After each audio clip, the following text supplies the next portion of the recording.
give a fuck? Why do I give a fuck? Why do I try so hard? Why do I care so much? Welcome to Why Do I Give a Fuck? A cross-cultural conversation between myself, Diane Tate, and Johanna Thompson. In these times of great struggle and possible shift, we ask ourselves, why do we give a fuck about any of it? How does the lens we see the world through impact what we see? And what do we do about it? Hi! What are we doing about it? Not a goddamn thing. Except revolt, revolution, viva la revolution. That is it. I mean, it's the U.S. I'm thinking about all of the times that we've heard in history in school. And it's so funny because when I was a student, I could not stand history class. Like history class was just like me too. First for me, like for real, like I couldn't understand it. I was just like, how could people be this way? It just made no sense. But now I really appreciate history in a completely different way because it is giving us windows of understanding into how like people set up like social structures and strategies, you know? And so just seeing the way that and the more information that we're getting now about the lies of the history that we were told, you know, like this narrative that we have about this country and the founding fathers and what their vision is. That's what we were like kind of talking about in one of our other episodes, is the vision for this country and what democracy should have looked like, and us never being able to achieve that, you know, in a very real way. And you were saying before Yeah. And I was saying that the more I learn, the more I really feel like, you know, the founding fathers, as we like to call them, knew what they were doing when they did this. They knew, I mean, if you think about what they came over here to steal land because it's classic victim turns oppressor, right? Because they feel they in their minds, they thought they were being victimized by, you know, their countries. Their country, a king who had the audacity to tax them or whatever. And they didn't like that. So they came over here and stole the land and destroyed the native population, the indigenous population. And, you know, and then created a governmental structure that I think they knew exactly what they were doing when they did it. And there have been interpretations over the course of the hundreds of years. You know, we're coming up this year as the 250th anniversary of this country of the United States. 250 years of forming systems of oppression on a lead directly to fascism. That yes, on a hierarchy, like right, this kind of white supremacist hierarchy. And at the 250th anniversary of this country, the current administration is trying to return it to this kind of founding fathers visionary. And the visionary, one of the pushbacks that I have to the understanding, my existence in like the visionary didn't matter. Like me as Black, identified as Black woman, like I wasn't even a consideration as anything other than a tool. And I don't even know if at the beginning, the founding fathers, I was just not even a consideration. I was a tool. I might have been able to produce some more babies to farm on some. Right. That's the reality of free labor and wealth development. That was it. Right. Exactly. That was the reality of Blackness in the United States. And I say that because I don't ever want that to be the beginning of the Black identified story, right? That's just the story of like the founding of the United States. My ancestors did to your ancestors. And the way that they were thinking about not valuing human life because of color and origin. And they're doing that to now in this moment today, not thinking about human life because of color and origin. And or even if it doesn't have to do with color, it has to do with the fact that you are not following in what is considered the social norm to exist in, like, right? So like if you're a part of LGBTQ, or if you're a part of another faith base, the xenophobia, all of the things that are occurring, if you are white identified looking but not falling into white Christendom under this hierarchical scale, you are not a human to be valued. We see that through ICE. We see that through the overcriminalization in our communities. We see that through the legislation that is coming through. I find it fascinating that the narrative storytelling about the United States is that it is this melting pot of opportunity for people, and it absolutely is not. That is not the reality, and that is the system that is in place. Though the system has evolved, it is still the system that is in place, and it is the foundation of how we exist in the United States. Absolutely. And I feel like right now what we're seeing is it evolve into, I mean, slavery has evolved over, slavery has existed, And you know, continues. time immemorial all around the world. But the slavery that the US perfected, the chattel slavery that my ancestors perfected, was unique in its horrificness and its violence. And we've watched over the course of, for anybody listening that is outside the US, we've watched over the course of these 250 years, nay more, how that has changed. You know, with the Emancipation Proclamation had the butt clause in it, where as long as you were criminalized, as long as you were a part of the criminal punishment system, you could then be enslaved. And we've watched that change over, you know, there's always something new. It always morphs into something new, but it still stays the same. We have, you know, the prison, the convict leasing that's happening, where prisons will contract with, for those who don't know what it is, will contract with companies, manufacturing companies, Amazon, let's name them, and will use prison labor. So people who are incarcerated in the U.S. prisons, the prison will contract out their prisoners to perform labor for cents on the dollar, which is it's just another form of slavery. So yeah, so we've watched this happen over and over and over. So, you know, nothing has changed. Nothing has changed in 250 years. This year is all going to be about, I mean, we saw a little bit of it at the Super Bowl, celebrating this glorious nation that has survived for 250 years. And it just makes me want to throw up when I think about how they're saying that, knowing absolutely full well what they are creating, what it is, what the modern day version of suppression, oppression, and enslavement is going to look like based on at this 250-year-old mark.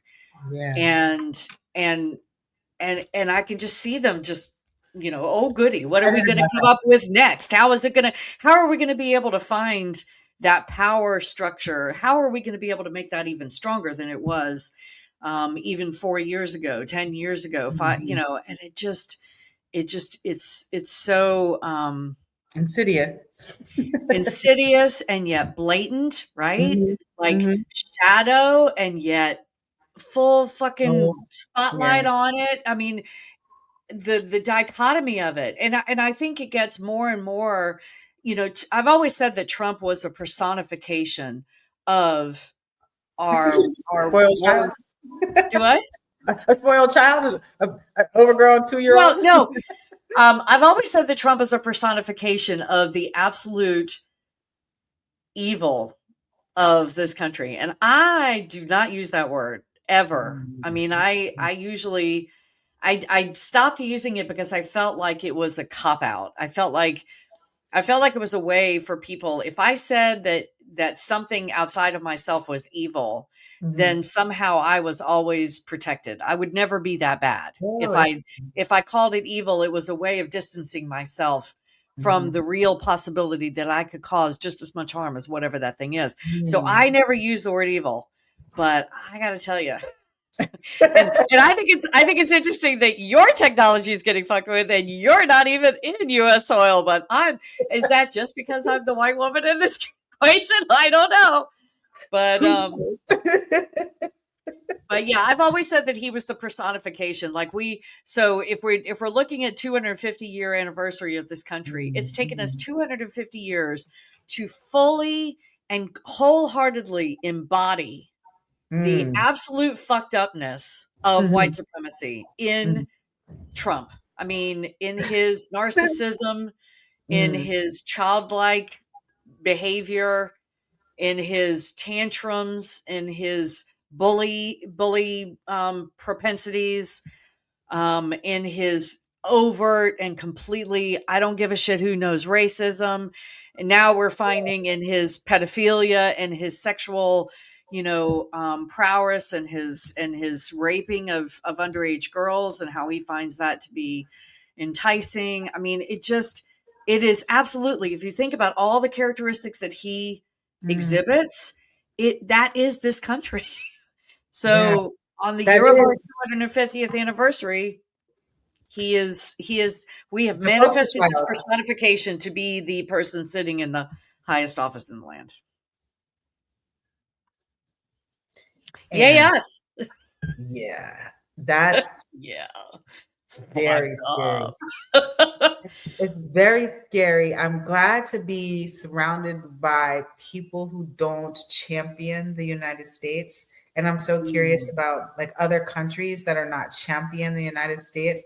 Like, in the same way that the United States has, been championed mhm. because people are, I don't know, I guess addicted to how much resource we have or how much Yeah, capitalism we hold or yeah. how much privilege Power existed and and power that we privilege. existed.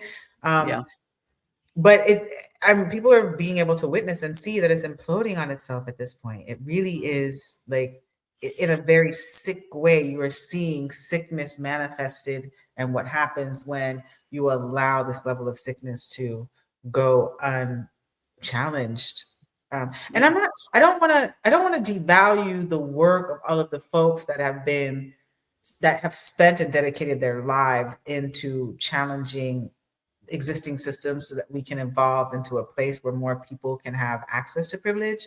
Mm, Um, but I am also calling in all of the people who supported the rhetoric and are riding and privileging and excuse me and benefiting from this administration right now and are okay with it mm. and are being silent in allowing it to move because I'm not being touched, I'm not being impacted, I'm not being infected. But throughout this administration, we're only in the first year of it. you Yeah. best better believe you best better believe that as these next couple of years go by, it's only going to get worse because they're continuing to steamroll through this Project 2025. And Project 2025 is only for a very small percentage of people Yeah. in the United States. Yeah. Um, I don't and the connection that we see with Israel and what's happening in Mm. Palestine is so interesting to me because I used to, and I still think, white supremacy is the root of all the evil, but Zionism is I'm starting to understand the level of supremacy that Zionism supports. And I am I'm formulating the thought process that Zionism is where we're headed, which is Oh, an even explain what you deeper. mean by that. Because I look at Zionism as a form of white supremacy that's faith based. I don't think it's faith-based though. I think it just so happens that it's Judaism is where it began, but well, people that Well, but identified as Jewish, not right. it's not actual about Judaism. But the I fact don't that think we are it's naming it as Zionist, we're naming a group of people that hold a specific faith base and are existing in that faith base in a very white supremacist hierarchical way. yeah, but yes. And I guess the pushback that I have about using it that is saying it's faith-based, I think faith is what they are using as a tool. It reminds me of when 9/11 happened and we heard so much about Islamic terrorists, Islamic terrorists, Islamic terror. Mhm, It was always, you always had the Islamic in front of it, which is all to me just an extension of the boogeyman that was the current boogeyman at the time. mhm, But and I remember having conversations with people who wanted to latch on to the, they're terrorists because they're Islamic was Mm. the was the Oh yeah, no, mindset, that's not it. the No, no, no. mindset that a lot of people had. Yeah. And I kind of, that's what I compare what's happening in Zionism. That's what I compare that to in terms of Judaism is to Zionism as Islam is to terrorism. It's like, it's not faith-based. The Islamic people that perpetrated 9/11, I don't believe, I've come to learn that Islam is a very peaceful religion and is very Mhm. peace loving. They tainted it. They took it. That was where they found their fundamentalism and they went for it. Timothy McVeigh, when he blew up the Oklahoma City building, he was a Christian terrorist. He Mhm. took his Christianity and it was fundamental, he used Right, it there's as a nothing. fundamental Mhm. tool to hurt people. So I guess that's, to me, I liken Zionism to the same thing. It just so happens that it is um People of Jewish faith. obvious in wrapped in Judaism, but they're not practicing the Jewish faith by doing what they're doing. So they're hijacking it. They're using it as a tool because to a lot of people, Judaism comes along with being a victim. And that's part of the Zionism mindset that I've been learning is that, it started with, we were victimized during World War II, we've been victimized forever, and so therefore we should be allowed to claim this land that's not ours. And so the victimization is a big piece of that for Zionists. But I don't think it has anything to do with Judaism. I think they're using Judaism as a tool. And if others that are listening or watching have a differing opinion, we'd love to hear about it in the comments, because that's how I'm unpacking all of this and starting to really try to understand it. But they're using it as a tool to exert power and control. Yeah, Hmm. to They're to feel using they're to feel using supreme. their faith base as I'm getting confused. They're using it. The optimal word there is using. So I don't believe they truly believe in Judaism. They don't practice Judaism. They don't Okay. they Now don't actually walk the steps I of get it. Judaism, because Ah, Judaism believes in love and, yeah. togetherness and treating people with Helping humanity and people. respect and, Yes. not Yes. bombing other people. So Yes. it's Yes. a tool. That's all it is. So they say it's their faith, just like the Islamic Exactly. extremists that perpetrated 9/11 said Islam was their faith, but that Mhm. wasn't what they were walking. It wasn't what Mhm. they were practicing. And Mhm. so and I think Zionism is a particular level of evil to this point, because Mhm. Judaism can be wrapped in victimhood because of the historical context that we have, that we've been taught all of our lives about. And then of course with what happened in during World War II, that is an actual experience of victimization on a Mhm. particular group of people because of their faith. Mhm. So you wrap victimization into a supremacist mindset and ideology, and Mhm. it's very similar. We were just talking in the last episode about white women. It's Right. very similar to white womening, Thinking right? about that and victimization. Yeah.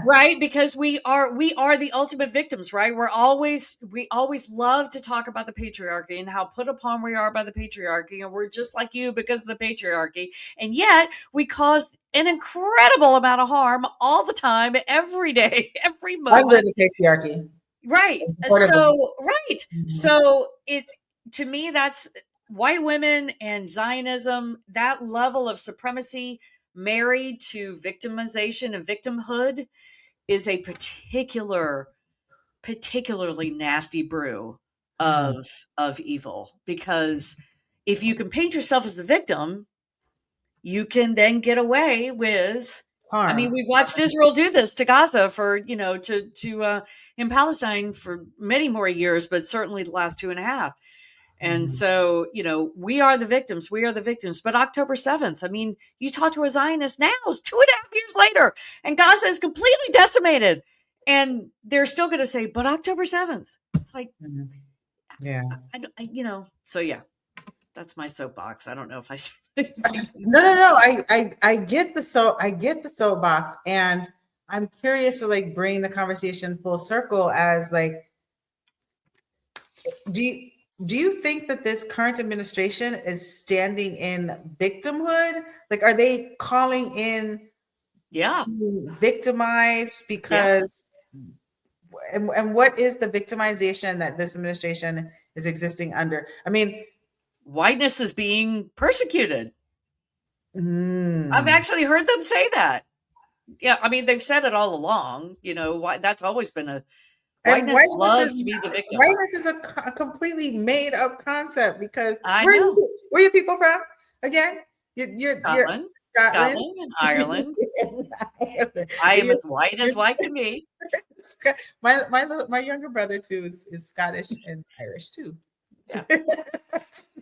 And Jamaican and Chinese. And then I got a little colonizer in there too. I got the British stuff in there too. But he's about your color. Anyway, but yeah, so like, because whiteness again, like people outside of this country that are thinking about how we in the United States look at whiteness versus everything that's non-white. So you can be from Right. some place.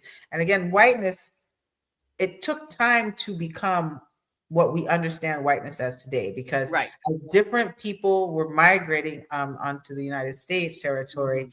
they were persecuted at different levels. So, Yes.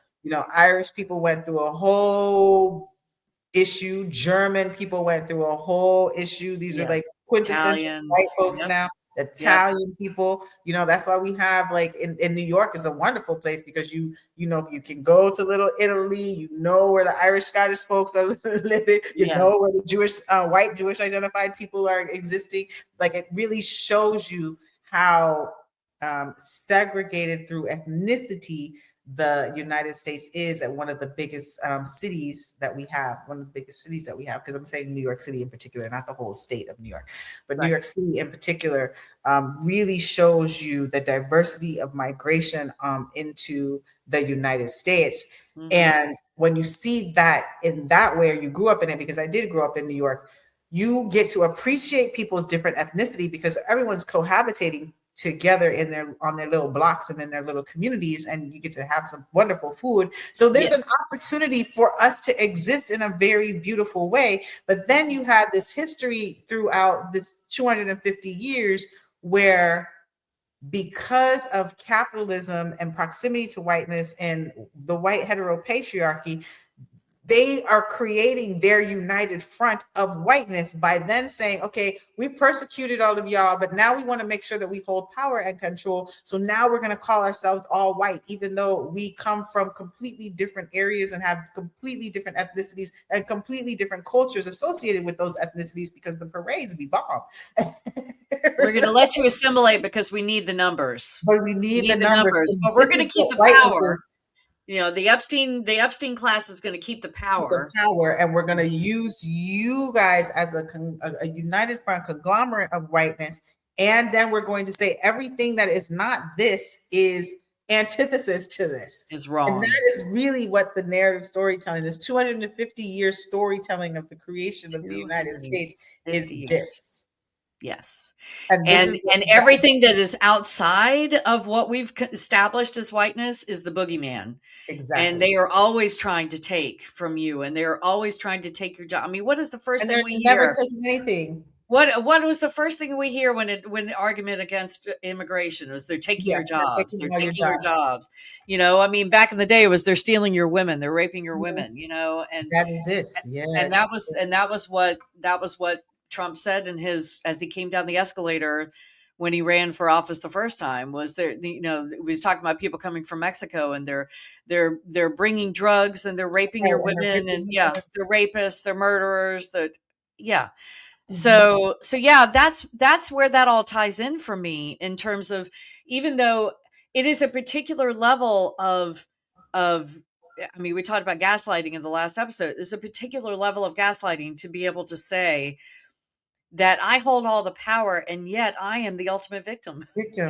Mm-hmm. And when you couple that victimization into that mix, it really I don't know what it is about humanity that I don't know. I don't know what it is about humanity that seems to really attach to a victim storyline, to a sense of victimhood. I don't know if that's bred because of capitalism and the ideologies that we've grown up with. I mean, I wish I knew how humans were before these capitalistic societies existed, whether or not Mhm. that victimization or victimhood was a key component of things. I don't know. Got any Yeah, wisdom on that?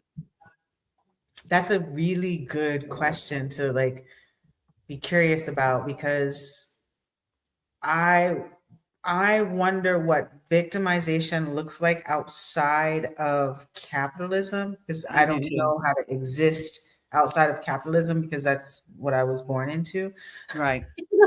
And so, but and capitalism has exist it does exist all of the places that I go to, because it is I like know. infiltrated like all of our ways of being. And this the con I would really I think that we should take time to explore this concept of a victim, like, Yeah. like have a conversation about what is a victim, who claims victimhoods, what does victimization actually look like. And it speaks into what we were talking about in the other episode about the victims of the Epstein file who are not being acknowledged, and there's no accountability being held for the harm that they've experienced. And in a culture that is founded on so much violence, and the violence continues to be perpetrated, continue all over and over and over again. Hmm. Um, what does it look like for us to really be shifting out of violence when that is the culture of the United States? It's the Right. culture that it gives you. And to not take away from, I don't want to make it sound like I'm suggesting that there are no victims, right? I am a victim myself of sexual Mhm. assault. So I'm not saying I call myself a survivor. I work with I'm on the board of a organization in Charleston called Palmetto Mhm. Hope Network, and they do work with survivors of domestic violence. And we are very specific about calling them survivors because to me, it's victim is just perpetuating the sense of victimhood, to use the term Mhm. victim, although in the courts and things the terminology is victim. You don't use survivor in the courts, and so that's a bit of a, but so I'm not suggesting that victims don't exist. There are Mhm. people that are victimized upon by others. There's a Well, difference in my mind. There's a difference to this sense of victimhood that our society breeds. I mean, when I was raising my daughter, her father was a perpetual victim. It was always everybody else's fault but his own. He was a classic narcissist. And when she would she would adopt that, because she's a child and children learn what they live. And so she would see him doing that. She would see him doing that perpetual victim thing. And she would do it automatically. Well, I didn't, somebody else, and I didn't, and I would say to okay. her all the time, I'd say, there are no victims, only volunteers. I said that to her all the time because I wanted her to understand her own accountability. It's not that Yeah. she couldn't have been victimized. It was Yeah. that there's a difference. You need to own accountability for what you do, even if you're going to get in trouble, even if you feel shitty about yourself, whatever it is, that accountability is really big. And I don't think our society knows we don't teach accountability. I mean, Well, clearly. as you're saying this, I think that this is what our ethnic differences like come in, Okay. Okay. Yes. because I am thinking about the way that I was parented and the way that I was raised, and even through like the Black church.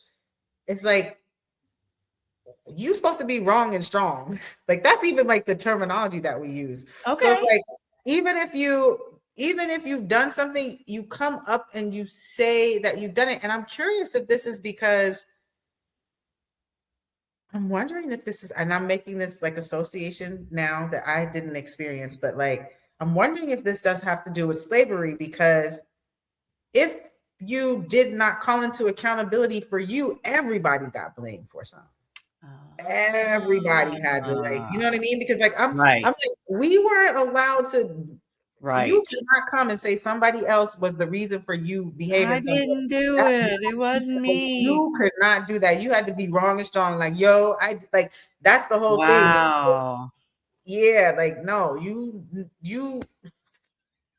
you call it That's the accountability. cultural difference right there. Yeah. You also don't snitch on somebody else because somebody else has to stand in their own accountability. Like you definitely can't snitch in our communities. Snitching in our communities will get you stitches. Snitches get stitches. It's what I'm giving you all the terminology, right? I remember hearing that when I was growing up. You definitely couldn't snitch, but then you also have to be wrong and strong. Like, so if you've done something, you need to Interesting. stand on 10 toes down that you've done it because other people are going to be impacted by you, not because it's not just going to come to you. It's going to come Yeah, to that your goes whole back to community. slavery for sure. Has And to be. whiteness doesn't know how to do that. In my No. experience in whiteness, it's all about blaming it on So much somebody else. It's characteristics. never your Yeah. fault. It's always somebody else. Both of my previous husbands were like that. They were both white men, and they would not. My But white second men don't husband take would go accountability to for the anything. ends of the earth to not be wrong. It could not be his fault. And I remember standing there just begging him, going, nothing is going to happen to you. Just say you fucking did it. You know, I don't understand. And he would not. There was only one time in the 11 years that we were married that he ever apologized for something that he did without 20 rationalizations about why he did it after the I'm sorry. Only one time. I remember it as clear as the nose on my face because it was the only time he ever did it. And That's so crazy. that's such an interesting cultural, Difference. classic. Yeah, I'm like, you're saying that, and I'm like, we couldn't be blaming nothing on nobody else. Oh no, we blame everything on everybody else. Everything. Yeah, wow. Everything. Couldn't That's- possibly be our fault. Wow. Yeah. I love when we uncover these moments of because you were saying it, and I was like, nah. I don't remember. So I don't relate to that. Other people, if they've had that experience, but for most of us, it's like, nah, we're gonna be wrong and strong. Send 10 toes down on what you did because what can somebody do? I mean, to you, really? I mean, and you want to, No, but you that can't get everybody understanding the consequence, understanding the connection to slavery, that if one person was found, if one person didn't claim it, everybody was going to suffer. And so it becomes a survival technique, that's deep. It's deep. That is deep. And with that, get deep, y'all. That's all we got.